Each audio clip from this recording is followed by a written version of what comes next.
What's the minimum size room for good sound?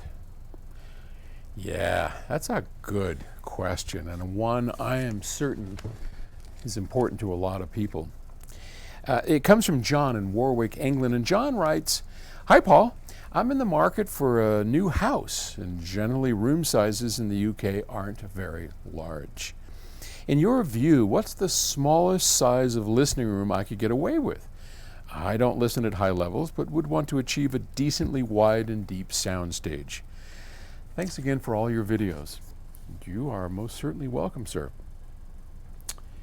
The smallest room I've ever had any success in was about 12 feet. I think one was maybe 10 by 12. Yeah, I know I did a 12 by 12, which was a disaster because square rooms really are tough. I mean, especially for bass, really hard. So I think about a 10 by 12 is pretty much a bedroom. And much is going to depend on what's in the room, where you place stuff, how big your speakers are. I mean, here's an instance, and we've talked about this before, where speaker size and room size really don't relate to each other, because you can have big speakers in small rooms and small speakers in big rooms, and it's still the same driver. It's just the size of the box has more to do with the amount of bass that can come out of it, right? But here's an instance where a big pair of speakers really doesn't make sense because they're physically too large. And if you want a deep and a wide soundstage, you're going to have to pull them away from the wall somewhat. So let's say that you had our 10 by 12 room. And what is that? 4 meters by 3 meters? Is that something close to that? You're going to have to pull them out, depending on the speaker.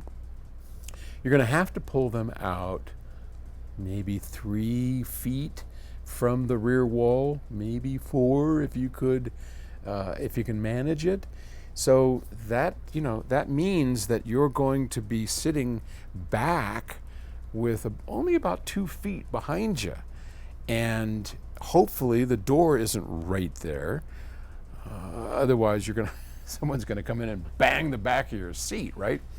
So some advice I will give you: if you can manage a room that size, to pull the speakers back from the wall a little bit, you're really going to be trapped with room interactions. And if the speakers are out from the wall a bit, and then you're kind of back here, and behind you is a rear wall, you're going to want to kind of deaden that rear wall a little bit. It's going to be important that you do that, because if you got too much bouncing off of here, it's going to be hard. Also, and this should be okay, nothing personal here, but you're British, and so most British people I know aren't real big bass fans, and that's probably a good thing, because lots of low bass in this room is going to be tough. So as long as you're okay with not a lot of low bass in this small room, I would recommend a really good pair of bookshelves or small floor standers that you can put in. I mean, there's a number of great speakers out there, and we've talked about them before. But yeah, a pair of small bookshelves that can extend down a little bit on a set of stands. Again, you want as little physical things in the room. Good carpet, decent seat, and then you're going to want to put things in here to break up the sound without too much on the walls, and some deadening behind you I think is going to help. But that's about the minimum room size I would be comfortable. I know people that have done an 8 by 8 rooms, but I think now we're kind of in the territory of near field listening, which you can do, but it's a whole different ball game. If you want to do the traditional kind of listening that we do, speakers away from the wall, big sound stage behind them, and you sitting away from them, about a 10 by 12. If you don't mind near field, you can get away with much smaller, like an 8 by 8, but that's another subject for another day. All right, thanks. Talk to you tomorrow. Bye.